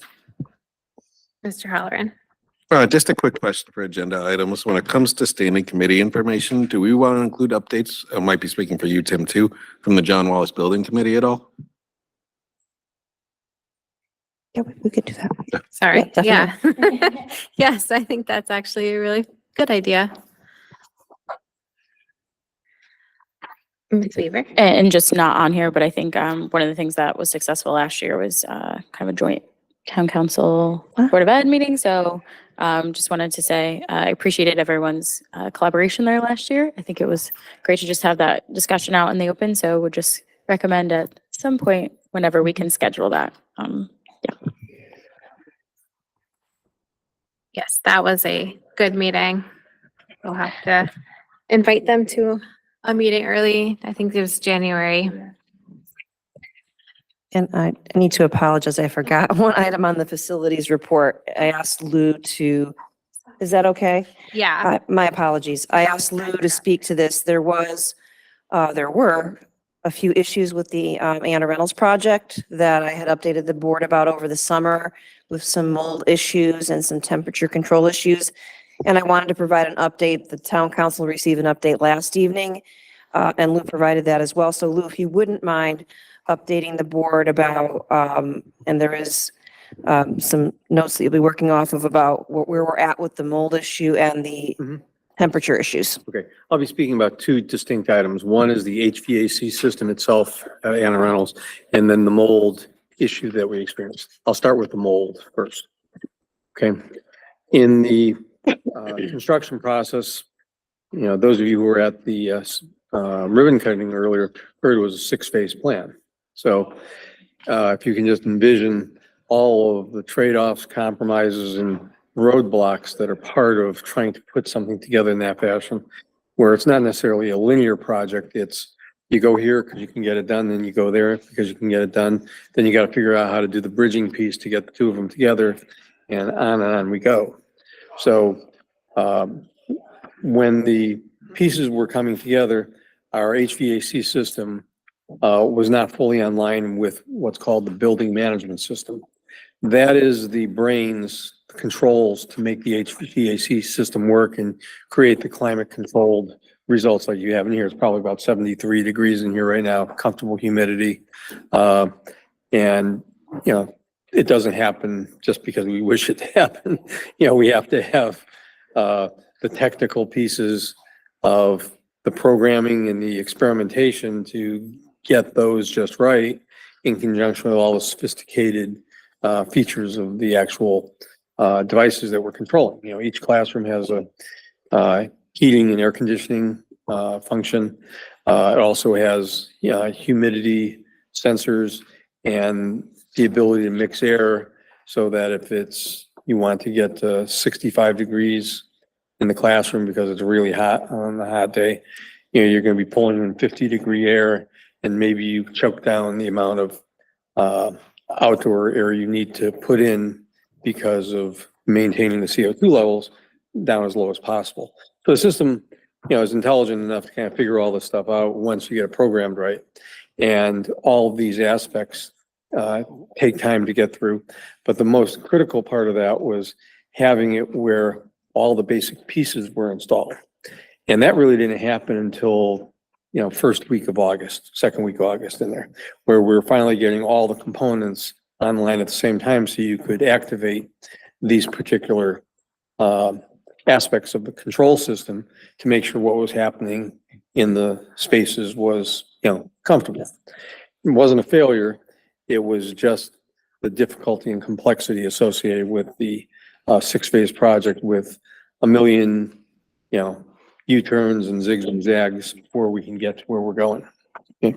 So with that kind of as the backdrop, 3 distinct things happened in the buildings over the summer.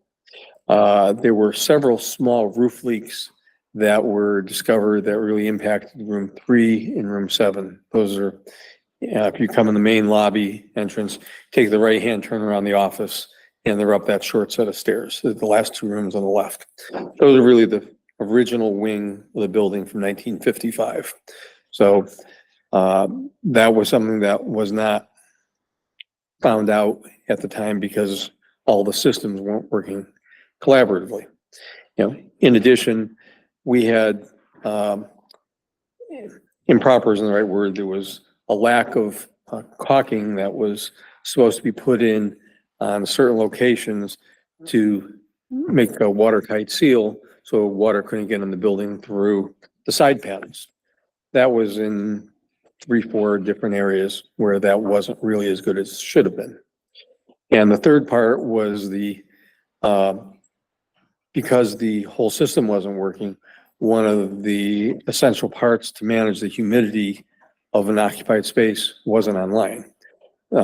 In this particular system in the summer, your boiler system actually runs simultaneously with your air conditioning system.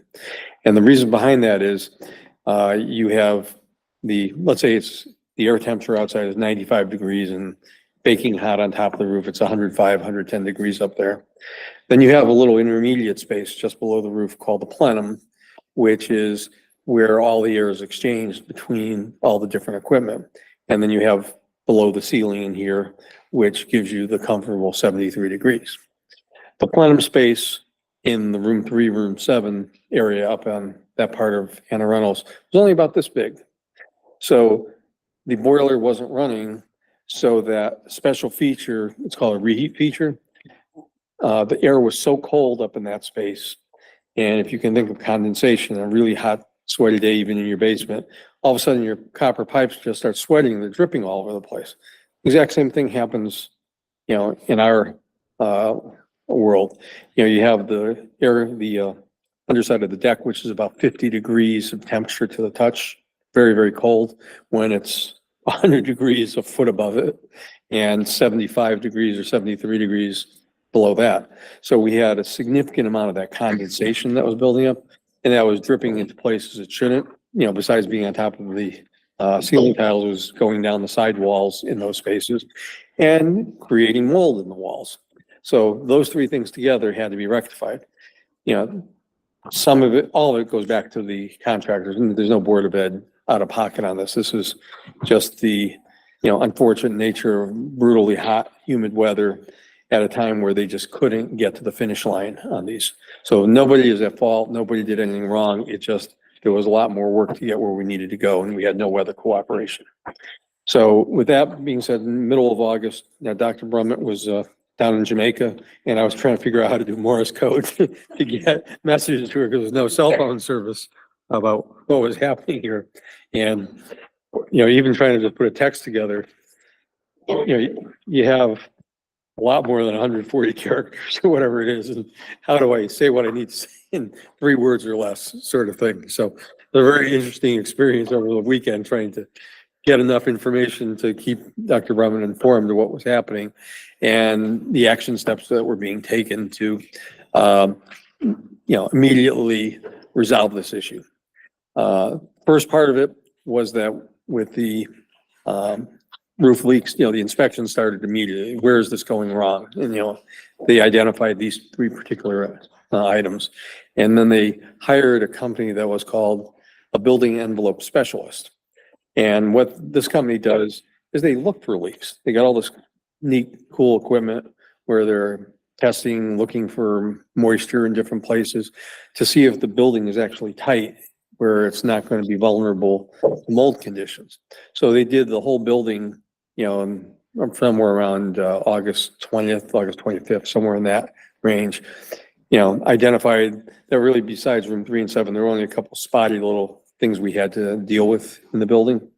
And, you know, immediately we got into repair and, you know, restoration mode. You know, the construction manager in Newfield, along with the architect, had to evaluate what was the right fix for the task at hand. Took them 3-4 days to, you know, be able to, I want to call it redesign, but really make sure the pathway they were embarking on was the right thing to do, rather than, oh, we'll just knee-jerk reaction and then we have another problem. So we had to make sure it was scaled back. And all of those measures of, you know, correcting these deficiencies was concurrent with our HVAC system, basically going from a work in process mode where you had parts all over the place and incomplete stuff to where they were able to get all the parts in and operational, where you had full network connectivity, where the brains of the system could see every device on this that was controlled and be able to say, you know, they're waving back saying, I'm reporting in that I'm here. As well as all of the communications between all of the units, they were able, you know, facilitate up the temperature 1 degree, drop the temperature degree, making sure that all of them were able to respond back to the brain and be able to recognize, you know, the things we want to do. Hey, it's getting too hot. We got to drop the temperature. So all those things were really in place right around, you know, a few days before school started. And then we now move into what's called a commissioning and startup phase, where you have to go through all the checklists and testing to make sure all of the activities that you're controlling are being done right. Okay, I'm going to tweak the temperature here 1 degree, but it makes a 4-degree difference in the temperature of the room. You know, they have to go through all these. There's nothing more than a trial and error type process at this point. And they are still chugging away at that. Every day it gets better. But we anticipate we'll have another month or 2 of these, you know, final checklist items, and until we can completely get them X'd off the list. So that's kind of on the side of where mold came from. The response, school is cleared, has been clear. You know, all of the rooms are basically ready to go. I did not go into room 3 or 7 today when I was there, but I was there a couple days ago, and it was basically just about ready to go at that point. So I assume it's, you know, thumbs up and ready for action. Yeah, it is. Supplies have been put back in the rooms. The drywall had to be completely taken off because it was to that level. So that drywall's back on, walls are painted, cabinets are back in, so they should be ready to use. The only inconvenience was to our pre-K program where one teacher had to move to a different room and 2 pre-K teachers are currently sharing a room. We anticipate that will be rectified probably by next week. So that was the major impact to teachers, but we've cleared the school, environmental testing was done. We are highly confident in the air quality and safety of that school. Okay. All right. So the mold issue with the staff is in the rearview mirror. There are no questions right now on mold issues. There's no indications anywhere at the school where something is going to crop up in the near future. So now we'll have to switch to the HVAC equipment. Okay. So we now have the most sophisticated equipment in the whole district at Anna Reynolds. And the items I was just speaking to we were in a work in process mode, trying to get things built out, put them together, see if they turn on, see if the controls will go with it. We're past that point from the work in process to really start up a commissioning. Commissioning is the fancy term for check all the boxes, making sure everything's working as it should. So we have a commissioning agent who is a consultant to the project who goes in and does all of the engineering tests on the different aspects of the equipment and the controls to identify where there's a deficiency or where adjustments need to be made. So besides just temperature, humidity, they're also looking at CO2 levels in the classroom and the airflow rates that are going through. So these are all part and parcel to it, and it's both for the heating season and the cooling season. Now, since we're starting off in cooling season, we'll probably have a couple other hiccups in late October when it goes over to heating because they've been all focusing on their air conditioning controls. So I'm sure there'll be a few misalignments when they get there and you turn it on and it's 60 degrees in a classroom. We got to fix that. And but overall, we're really going on the right side. The project had challenges of some equipment that failed early, didn't work at startup that we had to get replacements for over the summer. Just routine construction matters, but when you're in a project of this sophistication with this number of phases, there was no margin of error to be able to work around it. So we took the brunt of those issues really with really just being able to get it on late during August instead of being ready to go in mid-July if everything showed up and was be able to be installed as expected by that point in time. So that's really the distinctions where it's at. We're in good shape overall. Building looks great. And anybody have any questions? No, doesn't look like it. Thank you for the update there and yeah, just kind of reiterate there was a lot of scrambling, I guess, but the most important part is that this building was ready for the start of school and it was healthy and safe for the students to be in. Mhm. All right, the next item is PTA, PTO PAC meeting assignments. So this is just calendar we got last year with whatever meeting dates changed. So if anyone can't make a meeting, just reach out to another board member and see if you can get coverage. And then Dr. Brummett, just a reminder to you, if you could let the principals know to make sure that they are sending the invites to board members, because I know we've had some problems with that in the past. Especially some people show up and the meeting's canceled Yes. or that kind of thing. So just make sure that the principal is communicating out and then board members, if you can't make it, find someone else to cover. Our PACs do a lot for the schools, as we saw in a previous item. So we definitely want to support them too.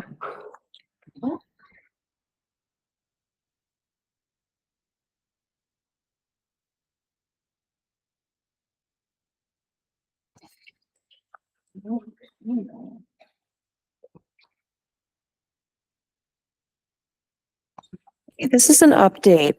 The board may recall, oh, darn it, thank you. was pretty good tonight, too. I was on a roll. The board had received an update, I believe it was at their last meeting. A student presented a very powerful report to the board. A citizen, Mr. Phelps, came forward to request we consider this. And then Mr. Phelps met with our athletic director, who also presented to the board, to kind of talk it through. And where we landed was, and this was mutually agreeable among all the parties, is that it would make more sense to offer middle school sports as an after-school club versus a CIAC competitive scenario for a variety of reasons. So where we're at with that right now, and Mr. Dias, Mr. Lambert, and I met over the summer, is they're in the process of advertising clubs as a whole, but specifically including for the fall, floor and field hockey, cross country, and soccer. So those are currently up for teacher consideration. So they offer it to the teachers and staff at the school.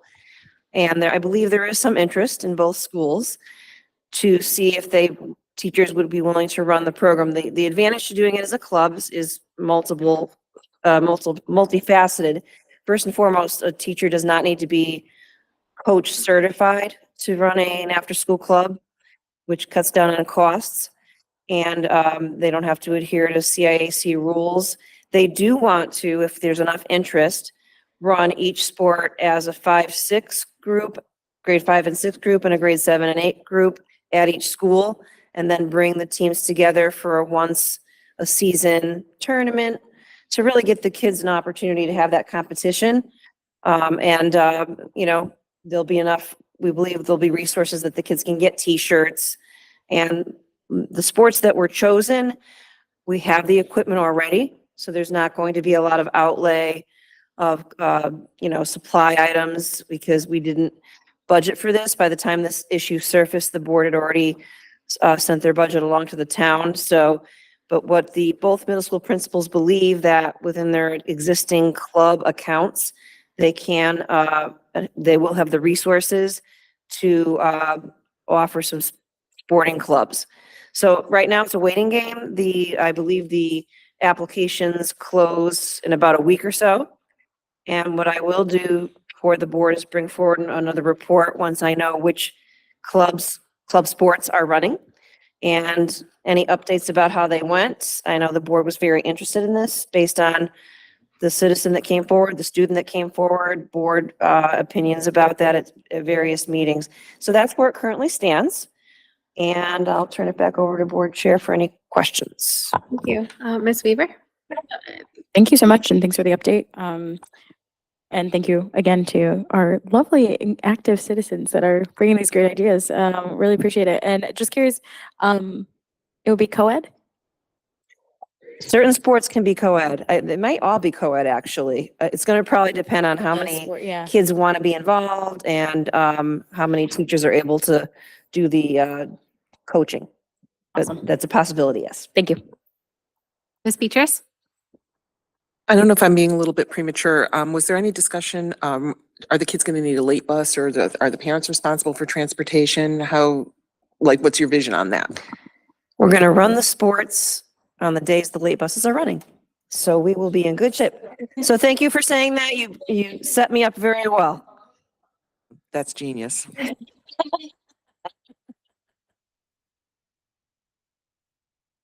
Any other comments or questions?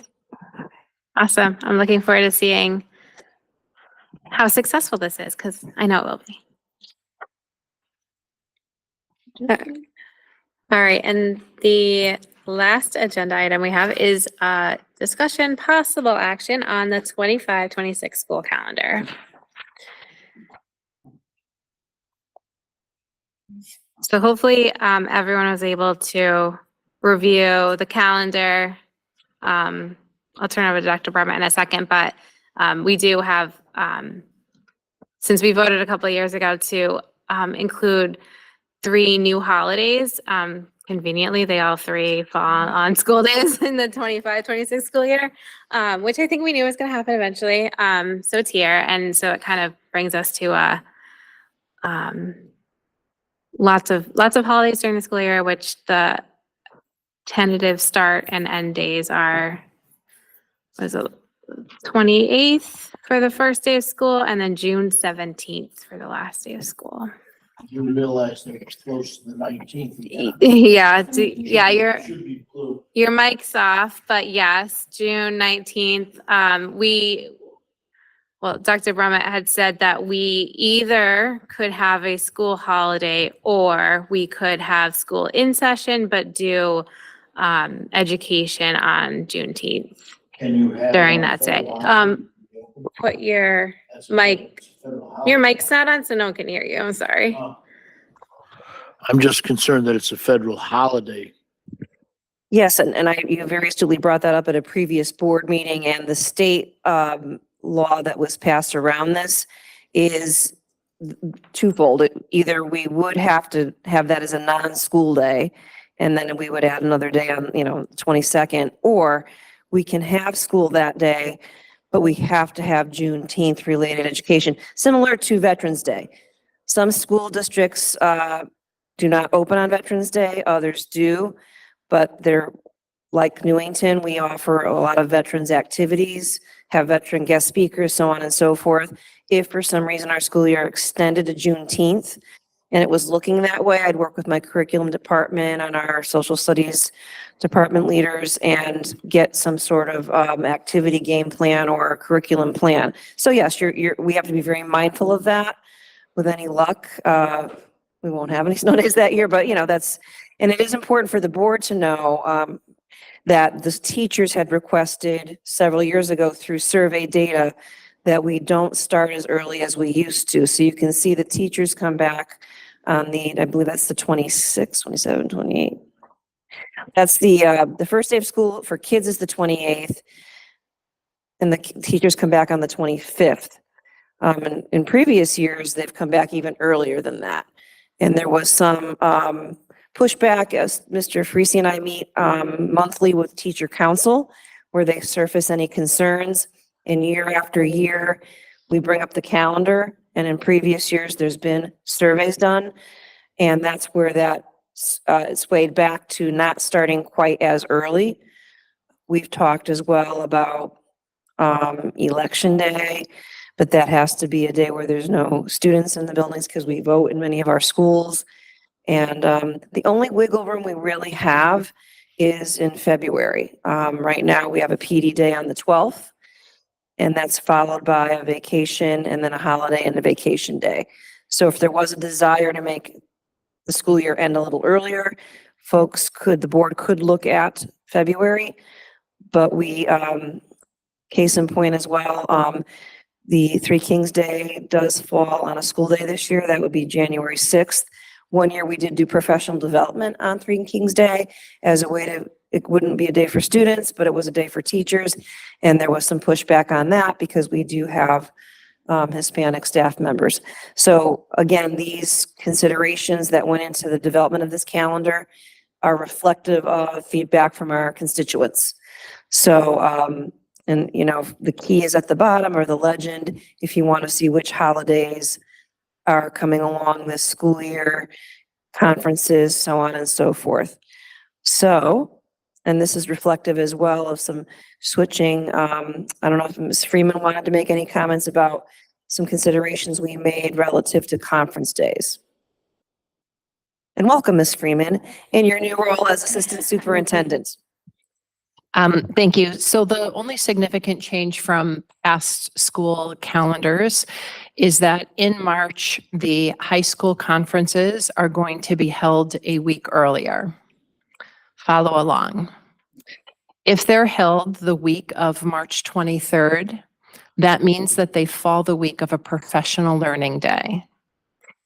Because the contract says that we only hold teachers one time a week for meetings, the professional learning on that week always gets cut short because it falls on the same time as evening conferences, which constitute the after-school meeting, sort of in the spirit of the contract. So we moved the high school conferences up. We missed the boat on that a couple of years, so we're trying to prevent it. In the other shift that took place, so now the high school in March will meet the same week as elementary and middle schools. And the other shift that you'll see is that the conferences, the band of them, start on a Monday. Historically, we always do our best to avoid that because there's just a lot of Mondays that are missed. So nobody really likes to have another Monday that's missed. But if you look at that week, if we shifted the conferences over to Tuesday, Wednesday, Thursday, somebody would be holding evening conferences the evening before a 3-day weekend. So kind of like on a Friday night. Thank you for explaining that. I just quick question on the conferences are, I know there's some parents that can only do evening conferences. So are elementary, middle and high school evening conferences on different days? Always on different days. So when it has a little circle next to it, that means that it's an evening conference.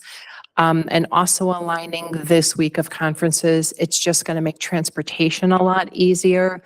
And it's less confusing for parents who have kids at different ages of who's getting out which day of a half day, and it's this week and that week.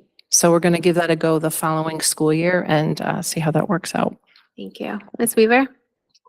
Thank you. And as always, I ask, how did teachers look at this? How are we feeling about that? Because I know it's, we always want to have stakeholder engagement, and they're the ones who always, I feel like it's always split depending on what school level you're at. So trying to make everyone happy is very hard. Just a question about like January 2nd. Just because it's I'm just saying, are we anticipating low attendance that day? Just because that is the end of a very lengthy holiday, which is great because it's just how it falls. But I believe it's going to be likely a difficult day. So just how are we thinking about that? I guess I don't have a solution for that. I just wanted to flag that one as if I'm looking at that calendar and planning my 2-week vacation. How that looks. It is what it is, could but happen. Students could take it off. We know with February, even if we have just a long weekend, parents often tack on even a week sometimes. Staff are really not allowed to do that, but, they would have to have special permission for that because that's just part of their contract. But yes, there is definitely a question mark there about student attendance on January 2nd, Friday, January 2nd. Again, we could make that another holiday or a vacation day. And then now we're already, the give and the take. My recommendation is if the board has an appetite to make the calendar earlier departure date in June, that they look maybe at February. To your question about survey, no. We did not survey teachers on this calendar, though we modeled it after this year's calendar that teachers did have a survey about. And I will tell you, when the survey's given, it's never like 80% yay and 20% nay. There's usually a 60-40. So we never make everybody happy with our calendars. And I know Ms. Parati had asked, parents may want to start looking at this calendar sooner than later to make future plans for their family trips, et cetera. So there is some desire to get it up on the website sooner than later, but this is where it is right now. Yeah, there teachers who wanted to plan their when they have to come back. Absolutely. Sean, I see your hand up, and I will get to you in a second. I personally think that we should take away one of the February days just so that we can plan to be out the 16th, and then that does give us 2 snow days and not have to worry about Juneteenth. Decide what to do there, whether it's a holiday or some education. But that's my suggestion is to take away, move maybe, well, either end, it doesn't really matter, make the PDD a Friday or or come back on Tuesday instead of having the extra vacation day. So, Mr. Holloran, what was your? Yeah, you kind of beat me to the punch. I'm really concerned with the late end in June. I think if we have a bad winter, that can compound things pretty bad. And like I said, you beat me to the punch. I think looking at where we could possibly do anything, it really is just February. And I agree, removing one of the vacation days is probably the best way. But that's just my take on it.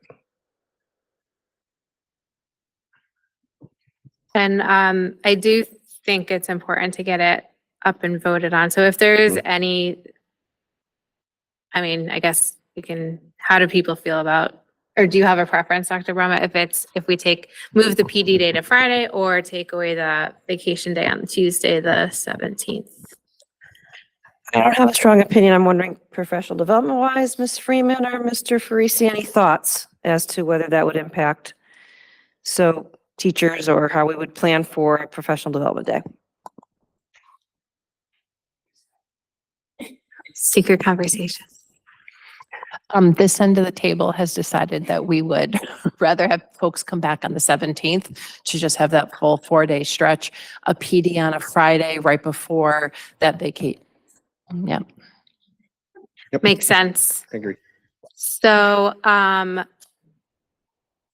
I would entertain a motion to approve the calendar as written with the addition of removing a vacation day from February 17th and having that be a school day.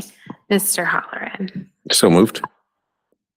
Do I have a second? Second. Okay. Is there any discussion?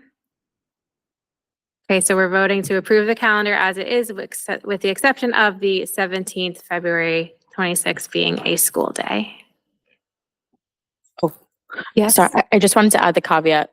If things, we get a lot of pushback or whatever, this is not a fully bind, like we can change it if things get, I just want to put that out for public notice. We are responsive to things, obviously to teachers and to community members, but we like to get ahead, and I agree, I think it's great to put it ahead for planning purposes. So, but wanted to put that caveat in case things go awry. And I neglected to mention that last day of school becomes June 16th. So would you like to amend your motion? I would like to amend the motion to approve the school calendar as it is, changing February 17th to a school day and adjusting the last day of school to June 16th. Second. 2025, 2026. Thank you. Second. And a second. Discussion, Mr. Sharma? I think that's, my question was about so the school's gonna end on the 16th, so that's fine. Yep, thanks. Okay, thank you. Can we please have the roll call vote? Mary Beatrice, Yes. Rick Carr, Yes. John Halloran, Yes. Anthony Neely, Yes. Timothy Newton, Yes. Parati, Yes. Sam Sharma, Yes. Yes. Thank you.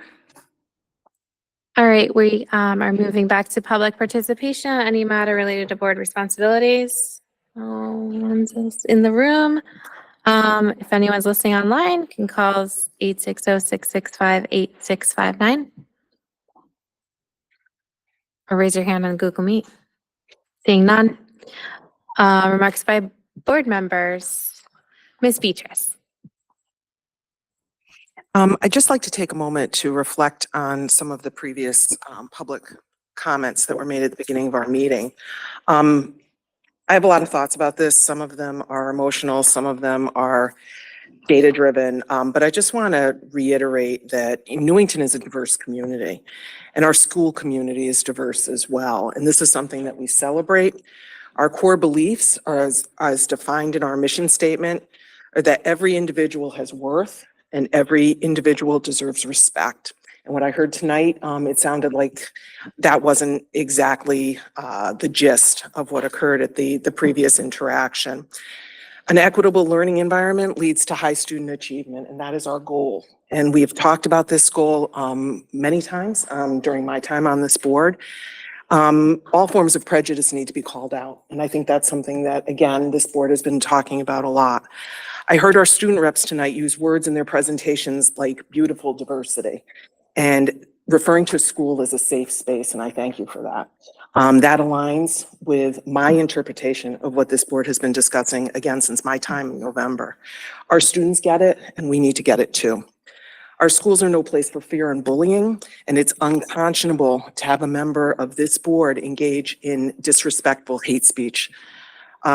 these students are our children. My children may no longer go to these schools, but I take pride and ownership of you guys, right? That's part of why I'm on this board, and it is absolutely wrong to not to misrepresent, and the flip side, not represent anything that would further marginalize or harm any of our students. We support programs that offer students assistance with their mental health needs. And this we talk about a lot as well. It's very, very important. It's part of our mission. And the data that is widely available suggests that LGBTQ students are at much higher risk of self-harm and violence. And it is absolutely our responsibility to help our students and not marginalize them. And that responsibility resides with us, the adults in the room. That's not something that stays in this room. That's something that we take with us when we're out in the community and in all of our interactions. So I just wanted to take a moment and reiterate my thoughts on that and really share that it is my belief personally, but also that it's the belief and reinforcement of some of the messaging that we have been discussing as a board since I joined in November. So I just wanted to take that moment and thank you for the time. Thank you. Mr. Halloran? I just want to thank you to our student representatives, Abby and Michael. You guys were stellar tonight.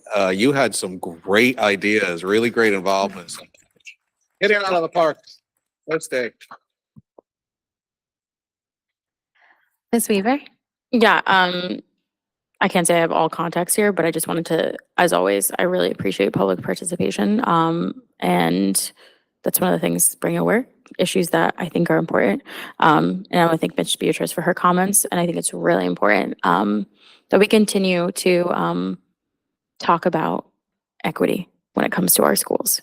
I think one of the things that was really important in convocation was our great speaker. So thank you, Dr. Brummett, for bringing her. What just stood out was just what's so important about our schools is just the statistics we see. In my time on the board, it has been drastic in terms of the shift in population, and it's a great thing. With opportunity comes need, which is why we sit at this table and we talk about equity. But I think what's really important is that we continue to espouse that and show that, particularly as we head into this next budget season.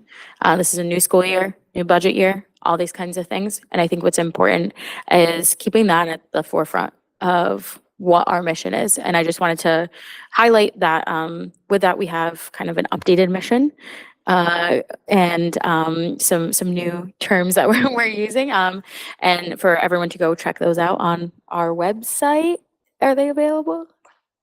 We are having a follow-up strategic planning feedback meeting on September 30th. Love that.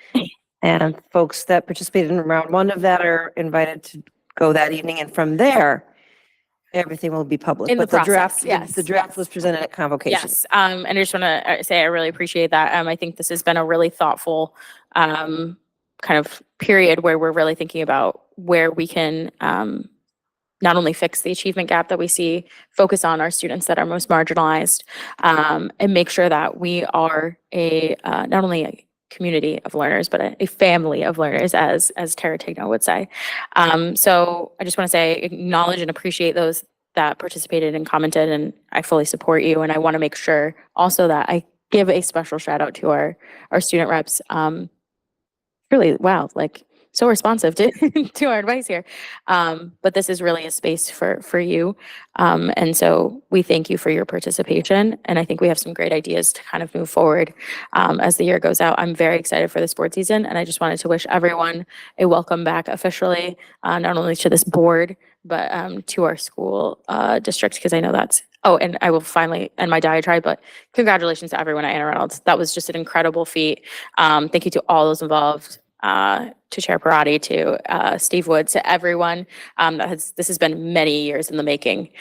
So I just wanted to give them their flowers. It was a beautiful, and I just want to say the biggest scissors I've ever seen in this ribbon cutting. But I think what was great was to see is just the extreme transformation in that and the joy that was there. So just wanted to give kudos to everyone there, and thanks so much.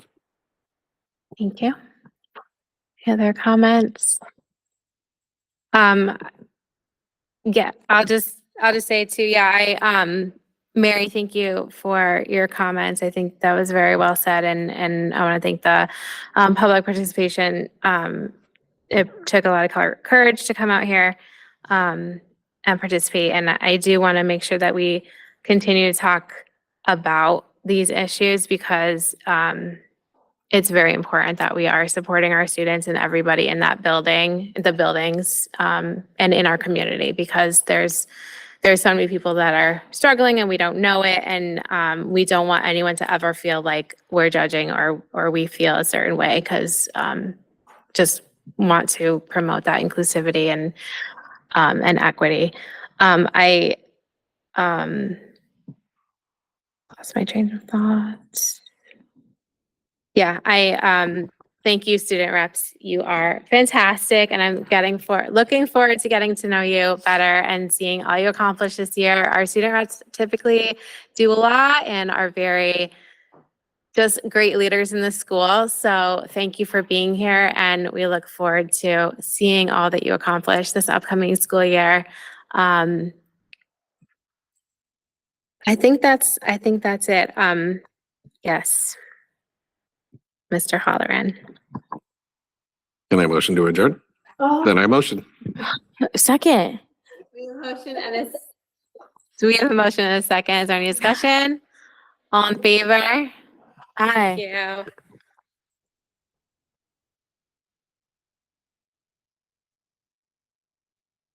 9:07 p.m.